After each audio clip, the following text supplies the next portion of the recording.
我不是得病，全身瘫痪，死在了病床上吗？怎么会？原来前世陈楠的母亲在生他和妹妹时伤了元气，没几年就去世了。父亲是钢铁辅工，工厂事故中去世。父亲去世后，抚恤金没几天就被他输光，厂里给家属分了一个上工名额，但由于他的劣迹，名额只能给妹妹陈北。可惜他竟把名额以300块钱卖给了大伯家，没了招工名额，兄妹俩只能去偏远农村插队，连厂里的房子也被二叔家占了。下乡时，他们被分到不同地方，像他这种有前科的，被分到最艰苦的地方。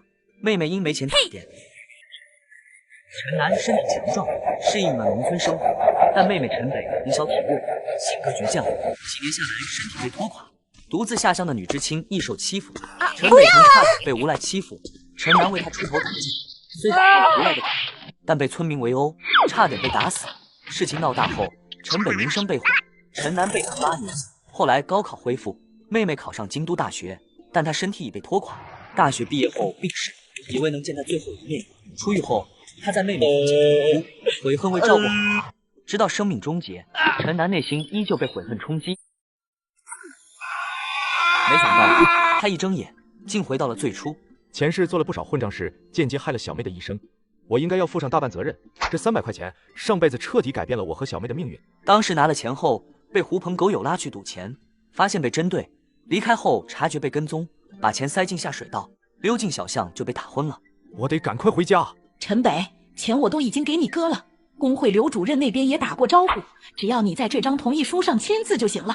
咋的也得等我哥回来再说。那混账玩一整天在外面野，再加上手上刚得了那么多钱，不败光他能舍得回来吗？你赶紧把字签了，明天让你三哥好去厂里报道。哥，你这是咋弄的？身上什么味道？这是掉粪坑了咋的？怎么这么臭？陈楠丢出沾污的布包，砸在他身上。妈呀，你个臭无赖，你干什么？你个王八蛋，太坏的玩意儿！你嘴里再不干不净，信不信我撕了你的狗嘴？你再说一句试试。你们3个都是死人啊！没看到你娘我被人欺负啊！3个青年对视一眼，怒视陈楠。想跟我动手啊？从小到大你们一起上，哪一次不是一起挨我的揍？来啊，今天老子心里憋着火，正好帮你们紧紧身上的贱皮子。陈楠，你又长本事了，在外面耍威风不够，还跟家里人耍横，信不信我送你去保卫科，再关你10天半个月？切，要不是厂里有一科一指一长，外加3个副科长，我还真以为保卫科就是林副科长家开的呢。陈楠，咱不都说好了吗？你把留下的工作给建国，以后让他娶了向北。现在钱你都收下了，还闹什么？什么？啥玩意？想让我妹妹嫁给林建国？这他妈全家都在想屁吃！她嫁过去岂不是进了火坑？怪不得前世妹妹没多久就下乡了，原来还有这档子事。奶，你说的那是啥时候的事儿？我咋不知道？今天工会刘主任找过我，给了我300块钱，就说了你们林家想要那份工作，其他啥也没说。可能刘主任忘记提了，咱在这里说也一样。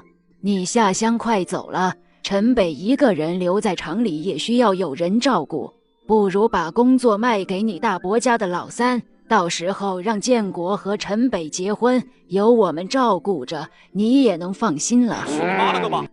不要脸的死老太婆！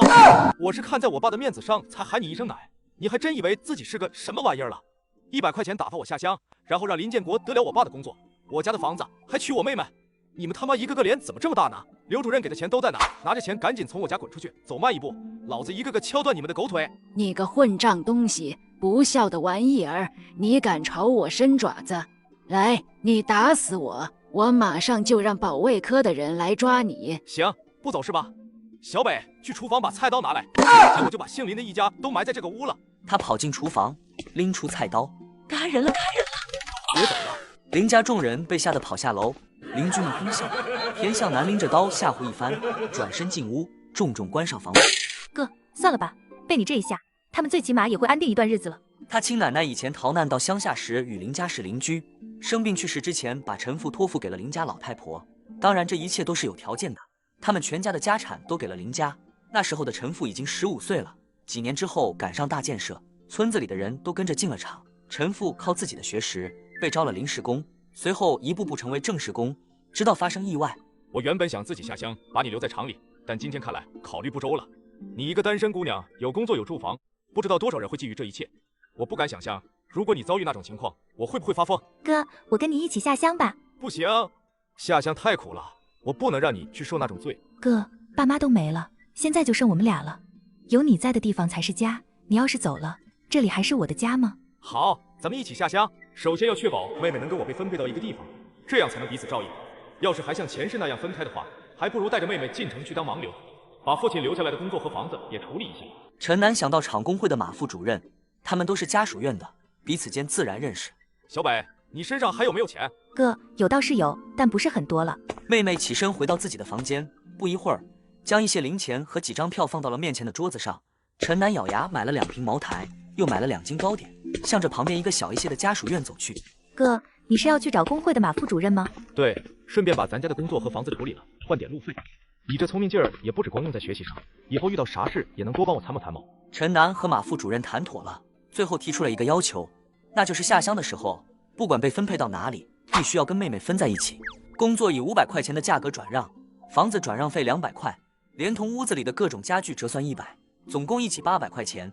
马副主任找的这家人很淳朴实在，不但爽快的一口答应，还直接现场把钱给了出来。知青下乡这天，陈北，你这是咋回事？不会也要下乡吧？对，我跟哥哥一起下乡。那你走了，你家的工作和房子就都留给我们了吧？我哥他把房子和工作都卖了，没办法，我就只能跟着一起下乡了。你们两个，有位女同志光着屁股晕倒了。不用了，不用了，我没事。这里应该没有人坐吧？没有。我叫陈楠，这是我妹妹陈北，来自皖省钢铁厂大院。我叫林思成，这是我妹妹林思亚，来自上海铁厂大院的知青，怎么跑到这里来了？你该不会上错车了吧？我以前在厂里不学好，所以就被厂里给分配到东北这边来了。我妹妹可是个好孩子，就是家里没人了，留她自己一个人在家我不放心，所以干脆带着一起下乡了。你们也是被分配到哈市下面的小县城里的？看样子我们这一个车厢里面去的应该都是一个地方。我奉劝你们2个离那2位少爷小姐远一些，免得惹祸上身。你谁啊？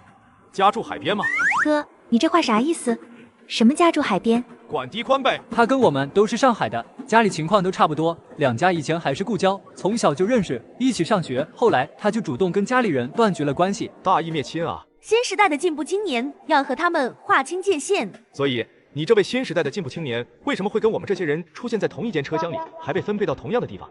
像你这么有觉悟的人，肯定是主动申请去最艰苦的地方去参与建设与再教育吧？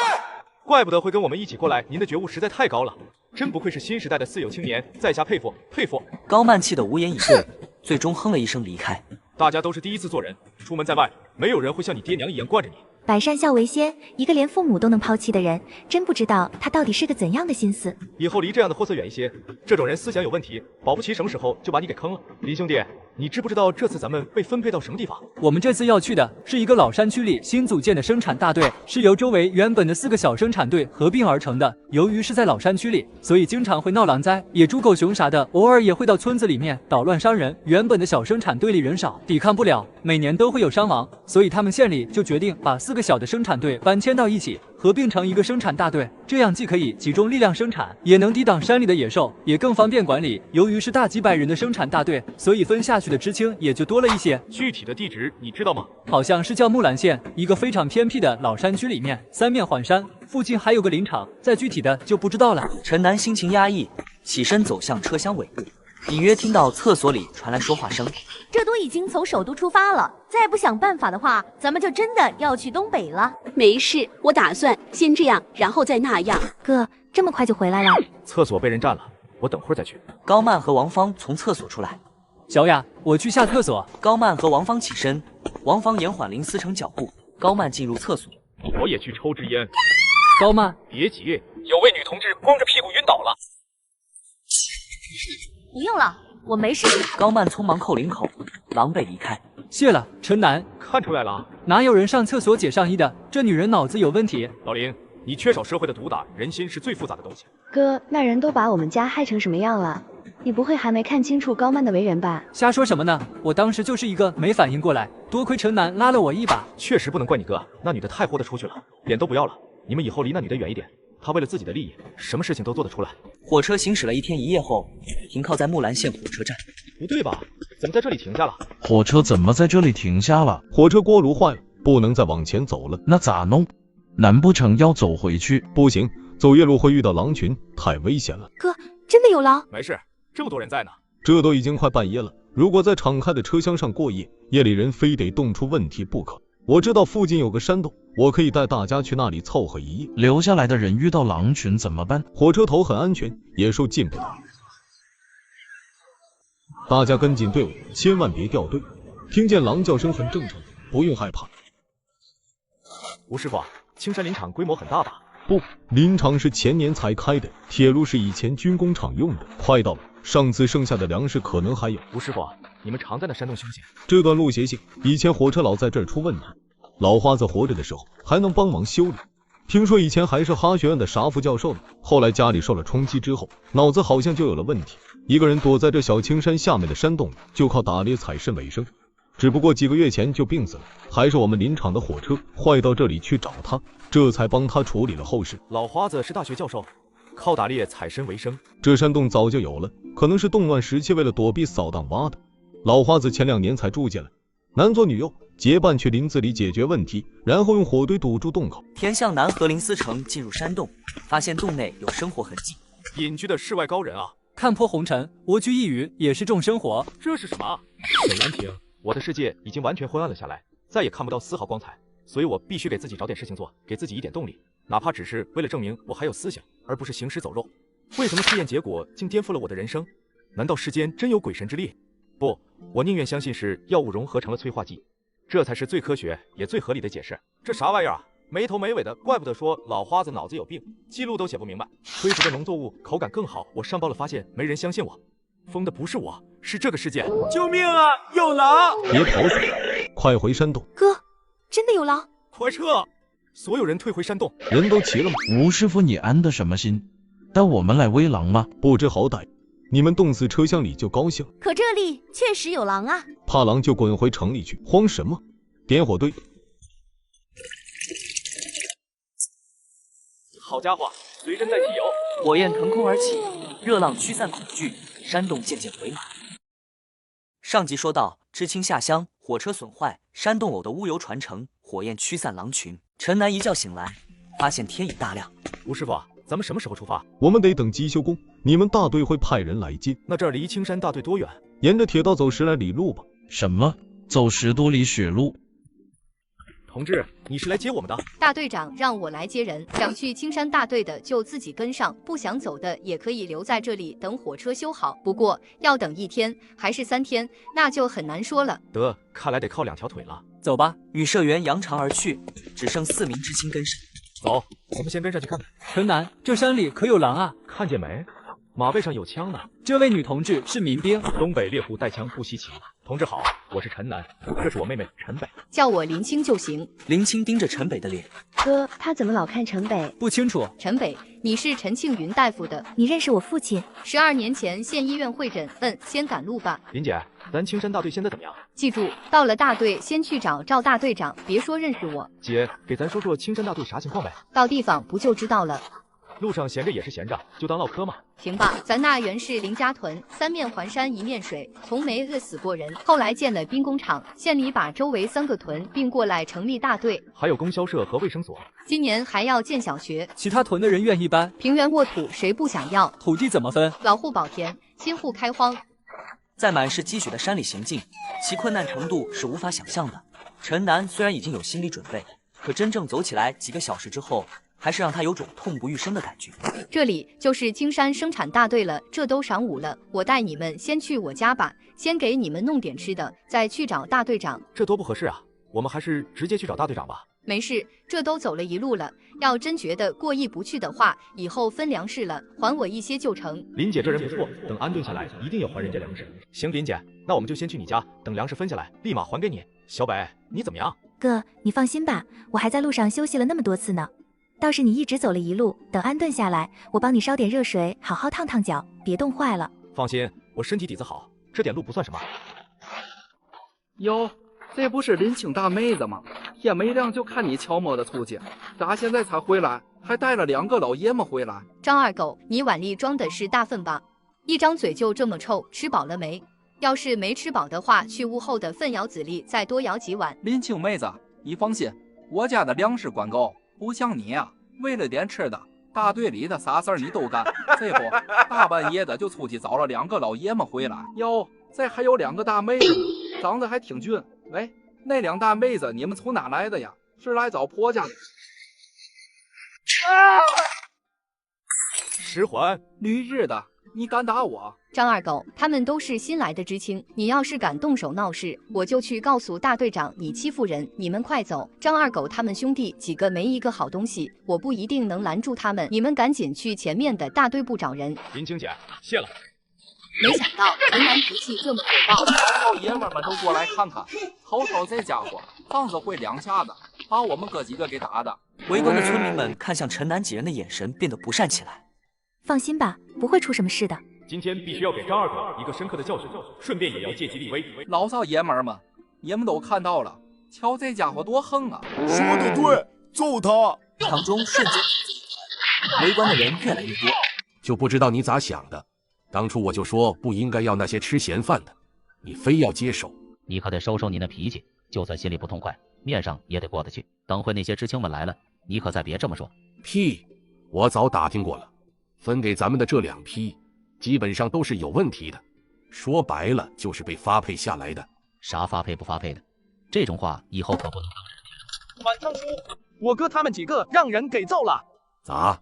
大狗二狗他们又惹啥事了？青姐带回来的人二话没说就动手。大中午的不好好吃饭，在这闹什么呢？老苏，你看我这模样像惹事的人吗？下次再敢给我逼逼赖赖的，看我不掰了你的牙！青丫头，你说说，到底咋回事？张二狗嘴贱说我们，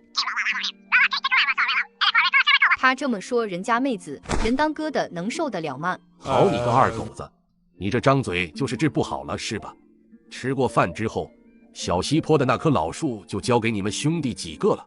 二狗子，明早我去小西坡检查，地里敢拉下1根树根，我就把你们一家都赶出青山大队。走吧，先去看大队上把你们安排住处，然后再去我家吃饭。初步立威的效果已经达到了。那个叫满仓的老头确实不简单。林青姐，这位满仓叔以前是干什么的？满仓叔年轻时候参加过志愿军，是我们县挂了名的战斗英雄。他们就先交给你了，我去知青处那边看一下。你们可以先熟悉一下周围环境，等下我会跟供销社打招呼。买东西可以先用公分抵扣。那我们能不能先借住在林青姐家里？林青家里的情况有些特殊，他们2个男的不太方便。没关系，只要把女孩安顿好，我们2个大男人在哪里凑合都行。跟着林青走到他家院子前时，一个小孩跑出来。哈哈，这孩子真可爱。小家伙，跑那么快干啥？你叫什么名字啊？胡说，胡子咋又跑出来了？原来是嫂子回来了。二林今天咋得闲了？这就是嫂子去帮大队上接的知青，咋还领家里来了？陈南和林思成悄悄离开林青家，来到供销社，意外看到二林也在这里。这一家人怎么回事？为什么分开住？刚才的谈话气氛好像有些不对劲。2位同志，你们这是二林，这2位同志是谁呀？咋看起来有些眼生？新来的知青。你们要买东西吗？可以赊30块钱的东西。听说有2批知青，除了我们外还有1批。另一批是我们市里拨下来的，有30来号人都是分配到这里的。二林抱着胡子离开了供销社，彩玲继续跟知青们聊天。你们住知青处的话，得跟7、8个人挤一个炕被子，都是1.5米小的。那队上有能让知青借住的人家吗？要说合适的话，青嫂子家本来是挺合适的，不过她家现在情况……林青姐的丈夫怎么了？大林哥是猎户，年前进山采药，一直没回来，找了好久也没消息。青嫂子拦着不让二林哥去找，就这还有人背后说闲话呢。要是大林哥能回来，怎么就是孤儿寡母了？不是还有二林吗？二林哥他算了，先不说这个了。你们要点啥？我帮你们拿。要2罐麦乳精，2斤桃酥饼干。这算咱俩一起买的。瞧你俩这架势，买东西是送礼的。是啊，林青姐接待我们，总不能空手上门。你们这是？青姐，一路上多亏你照顾，这是点心意。你们吃，我刚吃过饭了。这也太奢侈了，比我家过年吃的还好。吃过饭把东西拿回去，有什么事需要帮忙？听说知青点住得挤，能不能找个老乡家借住？我们愿意付钱。大圣家倒是有空房，他家媳妇那性子，还不如住知青点。要不让他们住我的院子？不行，这个绝对不行。新院子只能新人小2口先住，这个是规矩。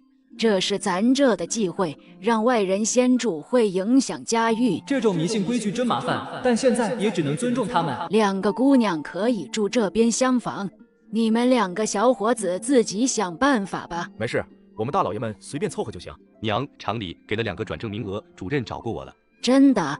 你能端上铁饭碗了？转正就得常驻厂里，回来的时间更少了。这有啥？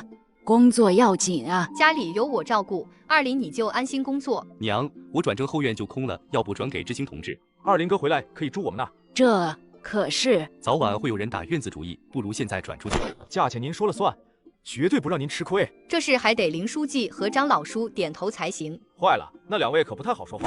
这些药材都是我哥留下的，以后就没用了。陈楠，商量个事，买房钱我出一半，但不能说让我妹和陈北住一起吧？你不准备住这？当然要住啊。行，房钱对半，女孩住正房，咱俩住厢房。林青带着张大队长来了。想买这院子没戏。老叔，听说我要转正了。好啊好啊，晚上陪你喝酒，但房子只能转给本大队的人。我帮你问问其他人。我们知青不是大队的人吗？见张大队长不理，陈楠开始讲故事。我爸走后，亲戚想霸占家产，我才带着妹妹下乡。张大队长脸色逐渐缓和。我们是真心想在青山大队安家的。那就把你们户口都转过来吧。不是说不回城里吗？那就把户口转过来呗，不然你刚才就是骗我。行，落户就落户。你小子该不会事后反悔吧？那这样，我们要是离开大队，院子就收回。成交。这院子成本160，公分折算后的。你们俩手上要不宽裕的话，我可以先借给你点。这老头终于接纳我们是自己人了。有事就来找我，但是千万别给我惹事。哥，这钱……青姐，你们自家人回头再分。我们得赶紧去买日用品，晚了知青们该把供销社抢空了。刚出院子就看到大批知青扛着行李像行军一样涌来。注意看，只因这个精神小伙下乡插队的第1天就不穿裤衩子，被这位沪上名媛化身东北人肉包，3分钟被堵7次。林思成，早知道跟我们一起坐火车多好，一路上是不是走得很辛苦呀？早知道还不如留着跟我们一起坐火车过来呢，不也就是前后脚的功夫？据林思成所说，眼前这女的就是把他家害成这样的元凶，居然还能厚着脸皮装作没事人一样攀谈，更何况来的半路上他还想陷害林思成呢，转眼又给选择性的忘了。这种能耐，我真好奇对方的面部结构到底是咋长的。走山路也是一种锻炼。看你这样子，应该是安顿好了。你现在要去做什么？对，我们已经安顿下来了，来供销社这边买点日用品之类的。过了没几分钟，他们就看到林思成他们手里拎着锅碗瓢盆之类的东西出门，向着屯子的东北方向而去。知青点还续令2天，大家先住粮库。粮库那咋住啊？除了稻草能保暖，一会还能去供销社赊30块钱日用品。男左女右分开住，稻草马上运来了。任命赵大虎、孙美兰当队长。大队长同志，我想问林思成他们住哪？他们已经不算知青了。陈家兄妹买了院子落户了。这番话引起轩然大波。姓陈的疯了？不是，我没别的意思。瞧不上我们农村，你们思想才有问题。姓陈的有病吧？就算是现在在这里能够有了房子又怎么样？难道真就一辈子留在这里做一个苦哈哈的泥腿子？陈家兄妹把自己回城路都断了，为了个破院子值得吗？真是一对傻子。此时陈家小院，陈楠正翻看从山洞中得到的药材日志，对比院子中的药材，那是当归会拉肚子的。老林，你认识药材？外公是大夫，认识些常见药材。快看看日志上的方子，院里药材能凑齐吗？这个秦之经方子，五味子川山龙啥的配一起，怕是要吃死人。反正现在也无聊，随便弄出来看看呗。老林，你帮我看着挑点药材。过了10来分钟，林思成捧着几种药材走了进来。那我按日志上面的比例弄的，不过这上面可没有记载煎药的手法。没事，那就一锅炖了呗。这家伙哪来这股绝劲？按比例减量啊，加1碗水煎成小半碗就行。老林，你家具体做啥的？搞国际航运的。哎，可惜了，再多熬几年吧，过几年就太平了。想想也知道，有这样的背景，林家这几年的日子肯定不好过。即便没有那个什么高慢揭发，他们也注定要受到牵连。但愿吧。终于煎好了。东北方向，走去看看。老三，咋回事？新来的知青干仗了，张老叔放2枪才分开。咋回事？能咋？还不是两派给闹的。行啊，在城里没闹够，来到乡下了，还要接着闹是吧？来几个人，把躺着的那几个送到老瘸子那去，其余的那些个都给我分开关到2个仓库里去，每天给他们一人丢个窝窝头，饿不死就成。没有我和满仓的话，谁也不准给放出。我们是下乡的知青，你们凭什么把我们关起来？到了我们听山大队还敢蹦窜，信不信老子打断你2条腿？你敢？把人都给我关进去！咋打成这样？老陈，你知不知道林书记说的是啥意思啊？关于这点，我还真的知道。所谓的两派，指的是东北这边的炮派和汉派，这其中的恩怨跟你们那边的秦派与傅派有些相似。这样说你明白了吗？以前也偶尔听过东北这边闹得很凶，没想到还真是百闻不如一见。以后离这些人远一点就行了，以免被卷进到麻烦里。林思成，思成哥，我能不能住去你们那里？这里真的太可怕了，那些人……抱歉，我们也是借住。一路上又讨论了几句，很快便回到了任务，好像是山鸡，快抓住他！还有一只野山鸡。老陈，咋了？你看这啊！老陈，你的意思是那2只野鸡不是偶然飞过来的，而是被这玩意吸引过来的，专门飞过来吃这东西的？你看，先前是按照这个方子配的药，对吧？禽意思会不会指的就是飞禽？野鸡也是飞禽，对吧？所以才会对这玩意感兴趣，才会被吸引过来。要照你这么说的话，那这个兽之精指的就是野兽，能弄出吸引野兽的药物。还有这个木之精是指什么？还有这个灵之精，还有后面这个灵之精。木之精指的也或许是花草树木，灵之精的话指的是鱼，又或者泛指水里的生物。至于灵之精的话，就有些不太好猜了。要真像你解释的那样，按照这上面的方子，能够弄出吸引各种动物飞禽的药物，那还真算是很不错的意外收获了。确实，不过当务之急，咱们还是要想办法试验一下这几种药物的效果到底怎么样。毕竟使用药物熬制也是有成本的，要是效果不强的话，还不如在野外撒一把苞米呢。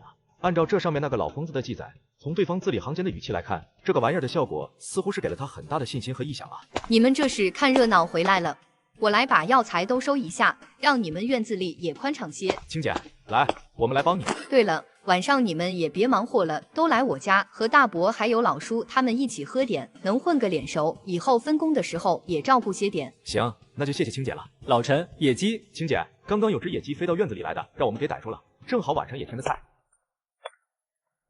彩玲，帮我拿2瓶酒。咋？今天刚到乡下来，晚上还要庆祝呗？要啥酒？咱这有白云、绵竹，还有本地的大曲，本地的不要票。这不是青姐晚上也让我们去她家吃饭，再加上书记和老叔也在，我就想着带上2瓶酒过去。要不说你们城里人讲究呢？对了，刚才20也过来叫我去吃饭，听他那意思，他家的院子转给你们了。你也去吃饭？那咱们刚好一起过去吧。对，我和我妹妹刚到乡下来，也是缺个落脚的地方，也算是赶巧了。也行吧，那院子转给你们，也算是个不错的结果了。咋？听你的意思，这中间还有啥门道？我可没别的意思，那院子是个好的，原本就是大林2口自起的新房，给20结婚用的。不对，这中间肯定有啥事，咱也是实在人，你就给我好好说道说道吧。其实也没多大事，大林哥以前是我们屯子上出了名的能干的，不光地里得活，是一把好手，打猎、采药啥的也都样样在行。屯子合并了大队之后，几年下来，他家的日子就过得红红火火，还给20兴起了院子。可这年头干啥也止不住有眼红的人。自从年后他进了林姊妹杏儿了以后，屯子里的各种话也就传了出来，说大林走了以后，20就和他嫂子咋了的。有些人传我嫂子是林家养的小媳妇儿，老大没了就跟了老二，还有什么乱七八糟的。当然这都是其他3姓的一些瘪犊子在背地里说闲话。20知道了后，背地里没少跟那些王八蛋干仗，可是越干仗人家说得越凶。后来20就在厂子里回来的次数也越来越少，就是不想听那些瘪犊子说闲话。既然有人说闲话，那20自己找个媳妇回来结婚不就成了？你说的轻巧，媳妇还能从天上掉下来？你们大队上或者是20工作的厂子里，难道没有合适的女孩吗？你瞅我干啥？我和20从小光屁股一起长大，太资的了。我瞧不上他，他也瞧不上我，就是因为我俩从小一起长大，有啥话也都不瞒着。他是想找个有知识有文化的女孩，而我的想法也差不多。算了，不管咋说，等二林在厂里找到了对象，以后肯定还会经常回来的。经常来东北的人都知道，有一句话可不兴说。你瞅啥？瞅你呢？咋地？你再瞅一个试试？试试就试试，就瞅你怎地？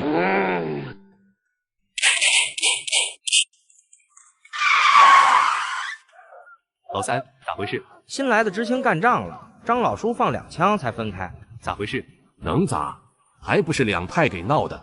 行啊，在城里没闹够，来到乡下了，还要接着闹是吧？来几个人，把躺着的那几个送到老瘸子那去，其余的那些个都给我分开关到2个仓库里去，每天给他们一人丢个窝窝头，饿不死就成。没有我和满仓的话，谁也不准备放。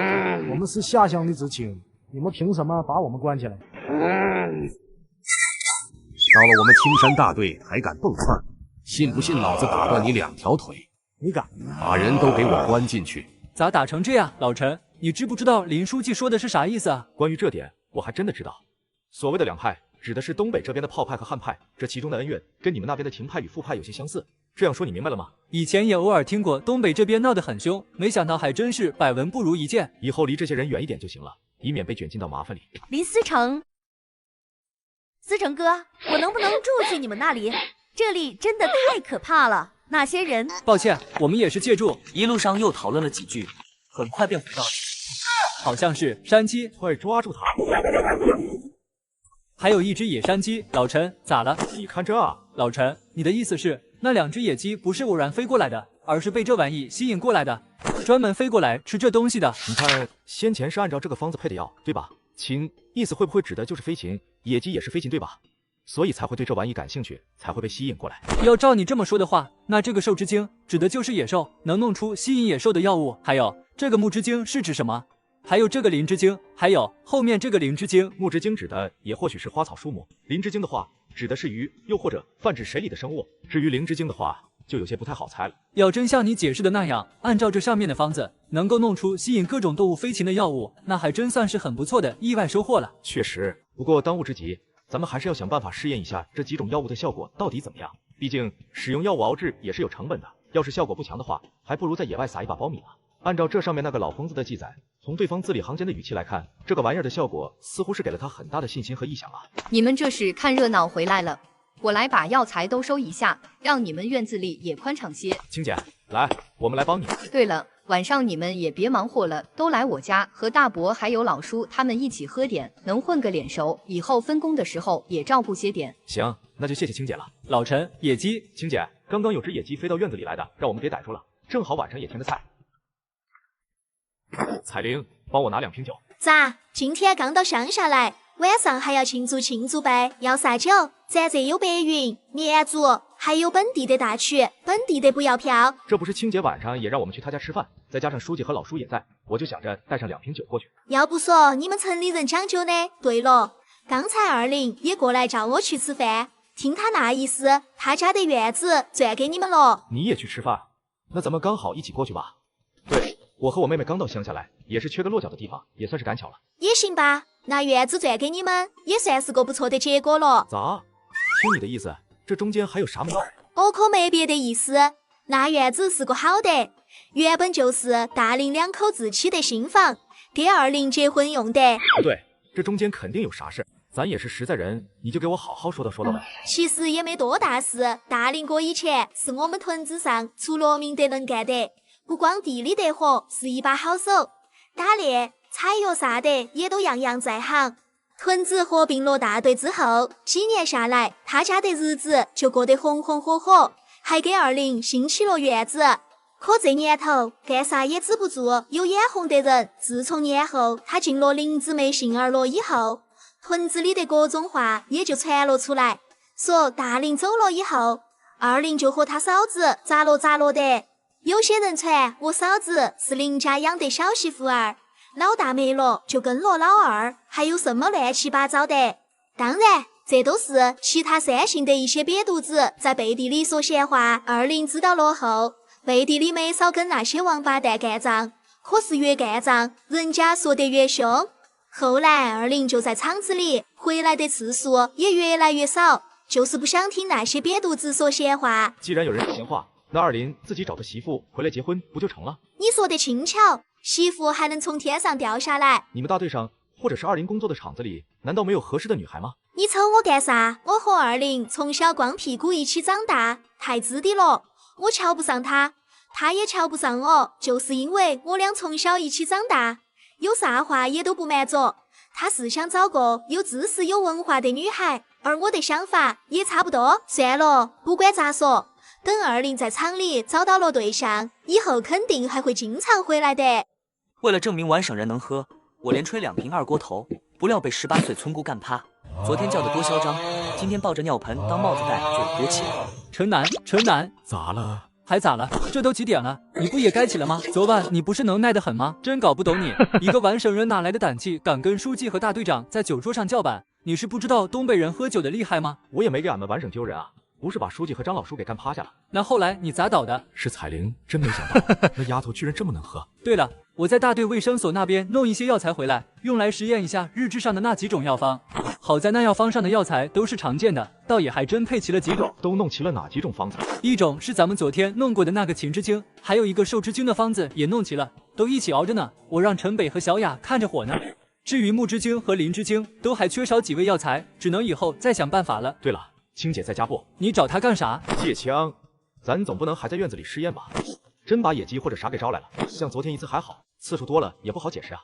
再说了，万一弄出来的东西真能招来野鸡或者野兔啥的，咱总不能用手抓吧？这玩意儿究竟有没有效果还不确定呢，你想的还挺远。那是多准备一些总没坏处。什么？你要借枪？青姐，我打算和老林在周围转转，熟悉一下环境。不过咱们这是山里，说不定会碰到啥野兽之类的，带个枪保险一点。你会开枪吗？青姐，你放心，我会用猎枪的，而且如果不遇到危险的话，我是绝对不会乱开枪的。那你等着，千万别往山上去，山上不光有野兽，还很容易迷路。你也记得不能随意开枪，子弹都是有数的，少了跟大队上也不好交代。我保证不给青姐惹麻烦。真要是碰见兔子、狍子之类的，打2只也没什么，大队上也不会太计较。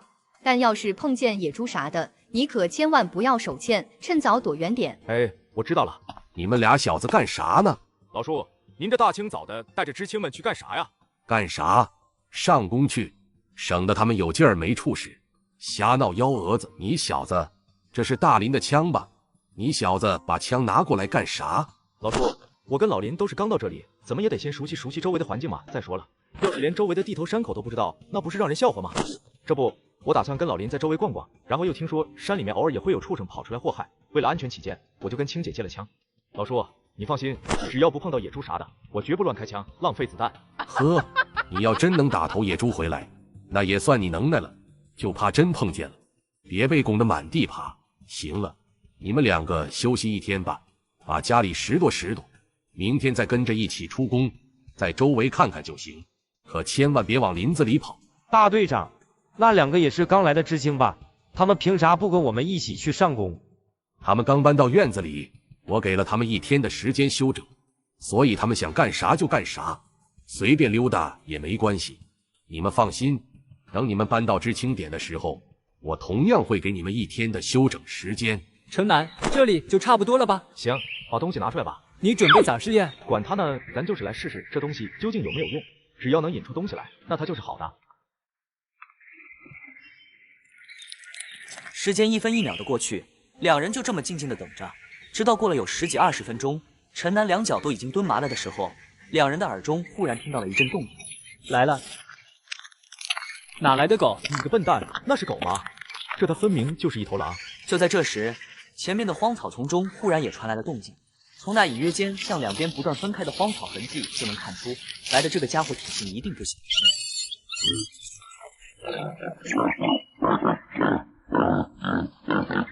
看到面前只剩下了一只大野猪，陈南眼睛却慢慢亮了起来，他慢慢取下背后的枪，上了膛。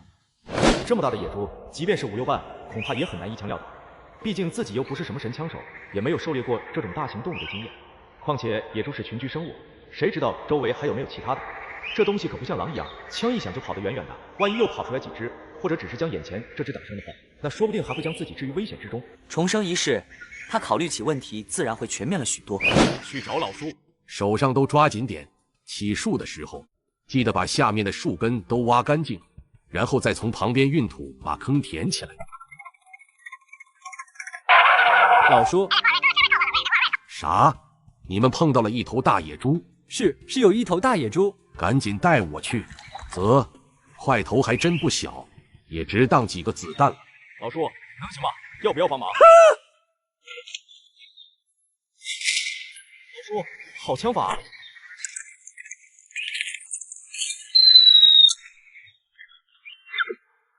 大队长，我们听到枪声就赶过来看看。把野猪捆上，然后直接拖到石头河边处理一下。顺便问一下，知青里面有没有谁有宰杀过牲畜的经验？帮着弄一弄，晚上回去给你们加餐。大队长，不用找了，我来处理就行了。我以前在市里屠宰场做过学徒，处理这一头野猪还是没啥问题。老叔，那野猪给知青留条后腿儿，剩下的分给屯子里其他有困难的人。那村子里要是有没分到的人，会不会有意见？老子自己打的野猪，爱分给谁就分给谁。谁要是有意见，就直接来找我。咋的？你有意见？没，大队长公平公正，分配的太合理了。行了，你们先回去吧。知青点那边的伙食现在也是大队上负责的，中午肯定是吃不上了。你们要愿意的话，晚上也可以去知青点那边一起跟着吃点肉。对了，下午给那些知青的发粮食，你们到时候也别忘记过来领。行，大队长，那我们就先回去了。你们回来了，呀，哪里又弄了一只野鸡回来？该不会是你刚打的吧？我们刚才都听见枪响了。我们出去瞎溜达的时候，刚好碰见老叔了，都是老叔打的，还打了一头大野猪呢。说中午要给大队上分肉呢。青姐，等下我把这只野鸡拾掇一下，中午你和婶子、小虎一起过来吃吧，就当是庆祝我们搬来这里的第一顿饭。中午吃过饭后，粮仓前，这啥粮食啊？苞米面。那这是多长时间的定粮？3个月了。陈楠，这100斤是你们兄妹俩的。他俩凭啥领这么多？就是啊，大家一起过来的，凭啥他们每人能领50斤？都安静一下，他们2个已经正式落户了青山大队，严格来说，已经不算是知青了。老叔，听说咱们屯子里下半年要办小学。大队里上百个娃子，整天这么放养着也不是事儿。我妹妹和林思雅在学校学习很好呢，以后能不能到咱小学里面给孩子们当老师？等到时候再说吧，起码也得小半年后的事了。老李，来帮忙。行了，小北、小雅，这里有我和老林就行了。你们俩弄好了没？弄好了就赶紧让开，麻溜的。你是出门没带眼珠子，还是眼睛让屎给糊涂了？旁边有俩现成的，你看不到啊？非得要我们这一个一张嘴就吆五喝六的，故意找抽是吧？哟呵，可以呀！你小子还挺横啊，是不是以为入户了青山大队，多给你分几斤粮食，你就真把自己当本地人了？识相的麻溜，给我让开！哥几个今天还就非要用你这个摸头！我去你大爷的！陈楠猛地一脚将庆礼踹飞，打人了，打人了！姓陈的打人了！陈楠原本还以为自己这一动手，肯定就跟捅了马蜂窝一样，会被那一伙知青群起而攻之。他也做好了与这些人狠狠干一架的准备。令他没想到的是，他一脚踹翻了一个之后，其余直接围了起来，然后开始喊了起来：“安静，同志们安静！发生了什么事？”林书记，你可得给我们做主啊！这姓陈的太欺负人了。我们来磨面，里面那么多的木头，他不让我们用，还动手打人，还有没有王法了？就是他霸占着几个木头不给我们用，还打伤我们的同志。林书记，你可得给我们做主。这个人也太霸道了，哪有这样的？这不是欺负人吗？林书记，这个人仗着入户了青山大队，公然欺负我们这些知青，你一定得给我们一个说法。林思成在后面看得目瞪口呆，他真的没想到面前这些人竟然这么无耻，联合起来在这里颠倒黑白，凭空诬赖。不是的，林书记，不是他们说的那样。林书记，可是，在那些人七嘴八舌的供述下，他一个人的辩解显得是如此的苍白无力。正当林思成还准备说些什么，手臂却被田向南一把拉住了。陈楠同志，他们说的都是真的吗？你真的在这里欺负人？陈楠撇了撇嘴，却没有回答林书记的话。来东北之前，我原本以为这边的男人都是老爷们，都是顶天立地的汉子，一个唾沫一个钉，放屁砸脚后跟，说啥是啥。直到碰见你们这些人，才让我对东北老爷们的印象大为改观。你们这些都是啥呀？没担子的老娘们，你们连老娘们都比不上吗？今天这究竟是咋回事？一个个心里没个逼数了。要是好勇斗狠的，攥着拳头跟我干一仗，我还高看了你们一眼呢。现在这是干啥？拎着粮食故意过来找茬，然后打小报告，告黑状。你们这种行为跟以前宫里的那些没卵子的断子绝孙的玩意有啥区别？他这一个比喻让面前的众知青们都黑了脸。瞅瞅着你们一个个长得人高马大的，真是白瞎了这身肉，白瞎你们生的那张嘴。一大老爷们整天不是告这个状，就是打那个报告，张嘴只管说，也不管臭不臭，熏人不熏人。我都替你们骚得慌，自己干了啥事都不敢承认，别说爷们了，你们这一个个的连男人都不是。来，你们一个个的都把裤子给脱下来，让大伙瞅瞅，是不是带把的？如果不是，那今天你们说啥是啥，怎么处理我也没意见。那个谁，刚才不就你能告状吗？小嘴巴巴的，来，你先给大伙脱一个。说得好，来给咱们脱一个，看看是不是真的没担子。听到陈南这一顿连损带骂，围观的那些村民和知青们都哄笑起来。以前在城里的时候，不管风光还是落魄，他们还从来没有受到这么恶毒的辱骂。此刻和他们一个个都红着眼睛，攥着拳头怒视着陈南，明显都处于了爆发边缘。干死他！人群中不知谁喊了一句，一些知青们仿佛被点燃的火药桶一样突然爆炸。龙卷风摧毁停车场！满仓，赶紧让人把他们都拉开，别出什么事了。不急，又没动家伙，出不了人命的。你这都是年轻小子，身上有劲儿没处使，还不如让他们发泄一下，省得再憋出什么事儿来。你就不怕姓陈的小子吃亏？怕啥？那小子也是练过的。再说了，都闹够没有？要不要关粮仓里继续打？大队长，你偏心。行啊，你有种就把事儿原本再说一遍。谁撒谎谁没卵子。行了，该干啥都干啥去，明天就正式上工了。希望你们能把闹事的劲头都使到劳动上去，到时候谁要给我掉链子，就别怪老子说话难听了。那几名知青恨恨地看了陈南两人一眼，也都悻悻地离去。陈南，那些人为啥要找咱们麻烦啊？嫉妒呗，不换管换不均，眼瞅着我比他们多拿了20斤粮食，他们没胆子跟我一样落户到这里，所以就看不惯我，想整我一顿。这些人是不是有毛病啊？做出这种事情有什么意义吗？都他妈吃饱了闲的。青姐带我们去大队猪圈那边看看，刚回来就听说你们又打架了。哥，我听人说你先前也跟着动手了。哈哈，看那么多人欺负陈南一个，我就没忍住。你们去猪圈那边看的怎么样？能不能适应下来？养猪的活计确实不算重，就是那味道确实有些重，而且听青姐说现在还好，等到天气热了，那才叫难闻。刚才在猪圈，这位大小姐差点没当场吐出来。讨厌！我一定能坚持下来的，等适应一下就好了。而且我们也和大田嫂子说过，我们也只是暂时顶替他们几个月，等开学之后要去考老师的。上工了，上工了，咋是你在这？你妹呢？我妹今天有事了，让我给她顶一会儿。今天领20把锄头，20把羊镐，20把铁锹，20把铁锨，5把绳子，还有20把镰刀。自己拿，别乱了。这玩意儿咋用？铲不动啊！锹头松了，我去换。城里人懂个屁，凑合用吧。再避避，够你信不？南坡开荒现场，林大花高效分配任务，妇女组清理杂草，壮劳力组负责挖树，陈南等人被分到挖树组，由中年村民带领。来，咱们先打个样。我操，牛逼！换人，快来人啊！出事了！来人啊！出事了，别围着了，散开。张老三，啥情况？铁锹头掉了，砸知青脚上了。这咋止不住血啊？知青里有没有会包扎的？我来，需要干净水和布条。伤得重不重？跟腱断了，必须去医院缝合。缝肉案在行，去年里压二麻子腿。哼！宋县医院，他是要惊动上边了，去铁路边等着。月底送物资的短烈该来了，宋山里头，不然眼睁睁看他废了，能不能上去，那就只能看他的造化。行了，都干活去，围在这里干啥？陈小子，还有林小子，你俩留下来帮忙招呼着，给这丫头打下手。满仓大哥，咋回事？知青脚伤了，能送你们厂医院补，不然你说这好好的棒小伙子，总不能闹个残疾吧？嚯，伤得不轻。行了，赶紧把人抬上车，你们几个也跟着一起去一趟吧。在几人的努力下，小心地把受伤的知青抬上了第4节的铁皮车厢里。陈南他们几个也跟了上去。约莫走了10来分钟左右，火车发出刺耳的刹车声，受伤的知青被送去医院，同行的一众人被留在站台的小调解室里。老哥坐这儿，咱唠唠队里近况。李主任，我能去洗个手吗？瞧我这记性，小王，带这位女同志去洗漱，再让炊事班备饭。送饭的这么巧？这家伙怎怎么会在这里？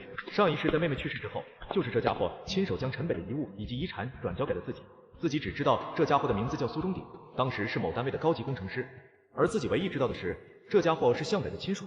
关于陈北不是他亲妹妹的这件事情，无论前世今生，陈南心里都清楚，而且就连陈北自己也知道。前世妹妹去世之后，我也曾追查过这笔遗产的来历，只知道好像是他的外婆留下来的。妹妹的父母好像都还在世，似乎也知道他存在，但是不知什么原因，彼此却并没有相认。而他的外婆那位老人家为何将遗产绕过他的父母，留给了他的这个外孙女？陈南也并不清楚，而且据陈南对苏家有限的一些了解，苏家4兄弟昌、龙、鼎、盛，只有老三苏中鼎是走学术的，其他3位兄弟都是经商的，这其中也包括陈北的亲生父亲苏中盛。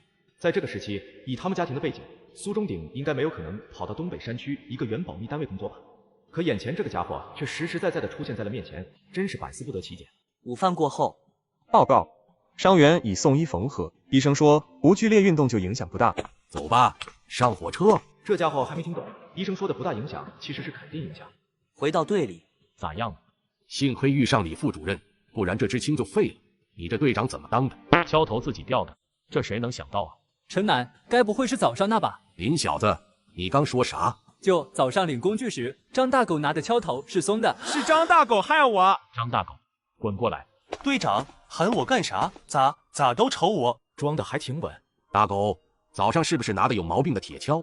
林小子亲眼看见的。啥呀？早上那把有毛病的，我都给加了2颗钉子钉好了，早就被人给领去了。说着，他又转头看向了林思成，一脸恼怒的样子。我说你这人咋一张嘴就胡咧咧？早上你说那把铁锹有问题，我后来不是给你换过了吗？行，狗日的，那我问你，刚才掉头的那把铁锹是不是你带来的？见他不承认，3队长恼怒地打断了他的话，说刚才伤人的是不是你带的那把铁锹？是，可这是另一把好的，而且谁也不知道怎么那么寸，干得好好的，这玩意就掉头了呢。你还给我装？走，把你那把铁锹拿过来，我倒要看看是不是真的有问题。走，过去看看。那把掉了头的铁锹还放在那里呢，毕竟上午出了这档子事儿，弄这棵树的事也停了下来。来，你们俩帮忙瞅瞅，是不是早上有问题的那一把？陈南把木柄接了过来，看了看旁边眼中带着愤恨的张大狗，又看了看一脸严肃的老叔，感觉有些为难。木柄颜色什么的都差不多，他早上也就接过来去库房换了一个的功夫，哪里能认得出来？他转头用询问的目光看向了林思成。对，这就是早上那把有问题的铁锹。你胡说啥呢？狗日的，你敢陷害我，老子今天非打死你！张大狗此时是真的有些急了，今天这个安全问题的事要是落在他身上，当众检讨赔钱都是轻的，不好，也有可能会被送到农场改造。所以此刻他真的有些不顾场合的要跟林思成拼命了。林小子，这话可不是随便说的。老叔，你看这里，当时觉得这块有些扎手，所以就用指甲把这一块的木皮给抠掉了。张大狗此时的脸色已经变得有些发白，嘴唇也不由得哆嗦起来。老叔，队长，我……老叔，这事咱怎么说也都是姓张的，大狗子又是你侄儿，其实这事要说到底，大狗子是有错，但更多的还是怨他倒霉。这位同志，今天这事，你说说咋办？还是队长你说咋办吧？要不这样，你这后面一段日子肯定是没办法干活了，让大狗赔你60斤苞米面，20块钱，伤好钱他的工分都归你。真的，我接受。老叔，要么照办，要么送农场。老叔，既然事情都解决了，那我们就回去干活了。眼看事情结束了，陈南跟老叔打了声招呼，拉着林思成就走了。在他们身后，张大狗眼带怨恨地看着他们的背影。陈南，今天这事我是不是做错了？接上集，知青首次上工便遭遇意外，张大狗提供的劣质铁锹致使知青受伤，林思成当众指认此事，激怒了张大狗。他试图动手报复，却被陈南轻松制住。最终，张大狗不得不赔偿受伤知青钱财和粮食，为自己的过失付出代价。老陈，今天这事我是不是真的做错了？老林，其实我也不知道你做的对不对，但是相处几天下来，我也把你当成真正的好朋友。就像刚才揭发张大狗的事情，从你的角度上，从你自身的性格与道德上来评判，你觉得应该站出来把这件事情说清楚。但是你有没有考虑过这件事情的后果？为了一个跟你毫无关系的知青去得罪一个本地的地头蛇，这么做有什么意义？对你也没有一点好处吧？就算一只癞蛤蟆不咬人，它还偶尔蹦跶出来膈应人呢。而且咱们本来就是被发配到这里下乡的，还有你跟我的妹妹，就算你不会自己考虑，也得为小雅考虑一下吧。包括小雅今天站出来救人的事情，其实我也是不太赞成的。但如果今天没有碰巧遇到进山里的火车，没有及时把那个知青送到山里面去治疗，假如以后那个知青的腿脚落下了毛病，你觉得他是会感谢当初出手帮他止血的小雅，还是会怨恨小雅的医术不精，没有能在当时治好他的脚，导致他落下了残疾？这应该不可能吧？小雅也是好心才站出来帮他包扎，也有可能是我用黑暗的心思去揣摩他人，人家说不定一直会感恩着小雅的帮手呢。不过说归说，我是不会拿我和我妹的安危去赌别人的善良，也不会单凭一腔热血去冲动的做事。正常情况下，遇到大多数事情，我都会尽量明哲保身，因为我的安危代表的不仅仅只是我自己。两人回到三小队，林大花只是简单的询问了几句，也没多说什么，就安排两人继续跟着挖树。就这样一直干到了太阳西斜，终于传来了收工的锣声。陈南家院子，老叔，你们这是？哦，他们俩是从市里来的，找到了大队部，说是来找林小子的，我就顺道给送过来了。顺道？您家在十字路西边，我们这在屯子东南边，也不知道是顺的哪门子的道。找老林的，你们两位是？你是陈掌柜。哎呦，林少爷，我这终于见到您了。您这模样跟几年前变化还真有些大，要不开口的话，我都没敢认。听到中年人话语中的称呼，陈南好悬没笑出来，偷眼看了看旁边的老叔。现在可不兴这样的称呼了。那啥，既然是熟人，那有啥事咱就进屋里说吧。老叔，你也跟着进来坐坐。行了，人给你送过来了。有啥话你们自己说吧，我还要赶前回去吃饭呢。少爷，这位是？这是老陈，跟我一起下来的好朋友，现在住的这座小院子就是人家买的。严格说起来，我和小雅也算是寄宿在人家家里。哦，刚下来就买了院子吗？其实这事也算是赶巧了。这是我家的三小子陈轩，现在刚好在邮局工作。早上他整理邮件的时候，正好发现有我的一封信，就及时给我拿回来了。再加上前2天我也接到老爷的电话，说是少爷和小姐到了这边，让我帮忙打听一下。你说这不都赶巧了吗？上午我接到信之后，就按照少爷的需求准备了一些药材，还有一些日常用品。今天过来我也主要是来看看，也就随便带了点东西。现在看到你们住得好，我也就放心一点了。以后有啥需要的，您尽管告诉我，我来想办法。等回去我就想办法把小三调到咱们县里，到时候专门负责青山大队这边的邮寄工作。以后咱们联系，或帮你们带东西啥的也方便一点。这个还是算了吧，我们这里比较偏僻，往县里来回跑的话肯定很辛苦，还是别太麻烦了。这都是应该的。自从铺子关了以后，这几年以来，老爷却从来没有断过我们的工钱。要不是有这份收入在，我们全家早就饿死了。现在帮少爷做这点事情，又算得了什么？我跟我爹经过县里的时候，我顺道也在县邮局那边打听过了。咱们这边就因为在山里，以前都很少有包裹、信件啥的。眼下你们这里分了2批知青以后，再加上林场那边的规模也越来越大，也有很多外地的工人入住，所以县里也打算在你们这里设个邮递点。我还听说往你们这里跑的邮递员不但有补贴，再给配一辆大288，还给配枪。要是2天跑一趟的话，算起来真比我在市里的工作还要清闲。所以我爹要找路子把我调到这边工作，我心里其实也是很愿意的。这样啊，陈北，昨天都是你在帮我干活，我看你手都磨了几个血泡，刚好昨晚陈叔给我们带了几副手套，我就给你拿了一副。谢谢。哇，你咋不戴呢？你放心，我自己还有一副呢，就算用坏了，以后再让陈叔帮我们带几副不就好了？小雅，你看其他人有戴手套的吗？好像还真没有。这不就得了？现在就干点普通的农活，大家都没有戴手套，就你自己戴，会不会有些太引人注目了？说句不好听的，别人会不会说你是身娇体贵，一副资本家小姐的做派？我还真就怕别人这么说，我也不敢戴。陈北，我没有别的意思，就是我知道你是对我好，看我帮你干活了，手磨了几个泡，再加上我是工人出身，戴副手套就能咋的，也没人能说啥。不过来之前我哥就说了，在农村干活，刚开始吃点苦，受点累，没啥大不了的，凡事都要随大流。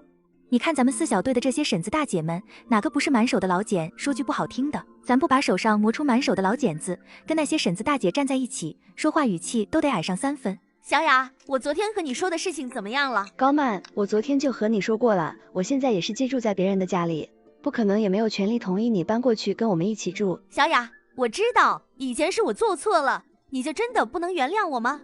我们现在住的地方就4个大仓库，晚上关了门，黑漆漆空荡荡的，能吓死个人。尤其是外面一起风刮的仓库里鬼哭狼嚎的，我晚上真被吓得睡不着。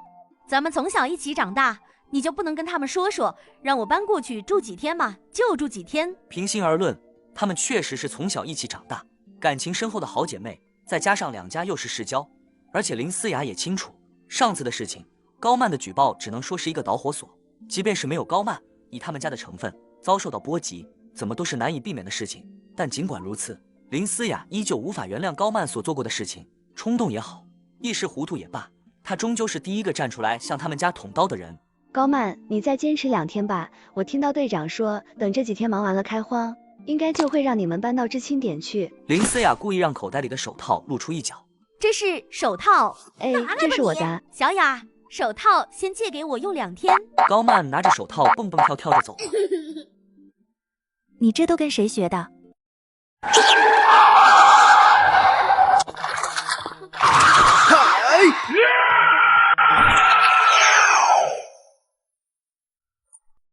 就这么一连过去了7、8天，陈南他们几个人也逐渐熟悉了地方。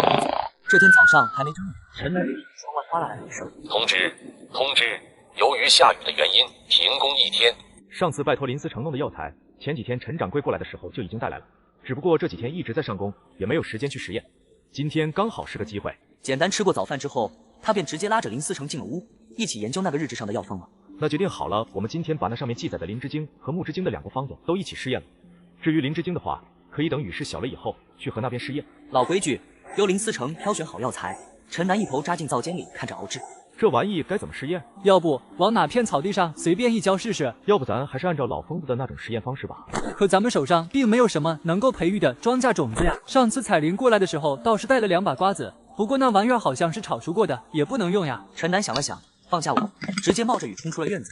旁边空地边缘有几棵刚冒芽的野草，他便直接走了过去，伸手从根吐出了2株。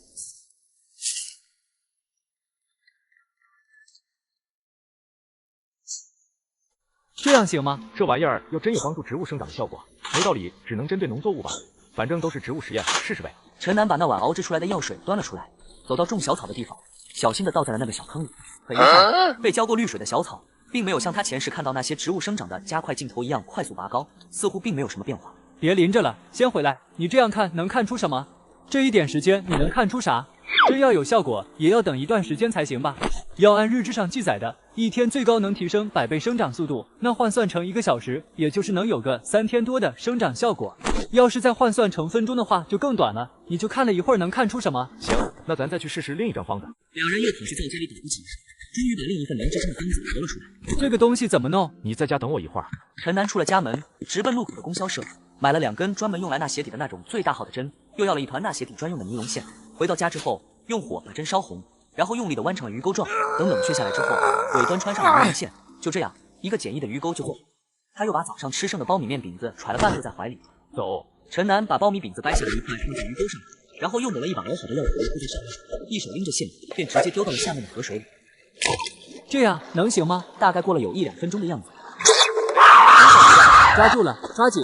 只见流淌的水面上，一条水线正在来回的游跃，还不时的在水面翻起一大团水晕。哈哈哈，这玩意儿还真挺灵的，今晚有鱼吃了。双手抓着尼龙线，开始慢慢的回收，那一端的拉扯力也在逐渐加重。随着一道轻微的沉闷声，陈南身子微微一颤，手中的尼龙线一下子便松弛了下来。好了，怎么会呢？我还就不信了。把绳子断口挽了一下，又穿上了另一只鱼钩，挂着饼子，裹了一层药糊，再次丢到潮湿的水面里。仅仅只是又过了1、2分钟的功夫，尼龙线通过紧紧的项链口。陈南见状，连忙慢慢的开始中间发现收不动线的时候，他会尝试着向外再少放一些。一收一放间，一直忙活了接近1个小时。他们才看到尼龙线的另一端牵着一条浑身的体长约有1尺多左右的大鲤鱼。好家伙，还真钓了一条大鱼，哈哈哈，起码有20斤左右。走走走，赶紧回去，别着凉了。好在这一会儿雨势又大了一些，一路上根本就没碰到人，2人便悄悄地回了小院。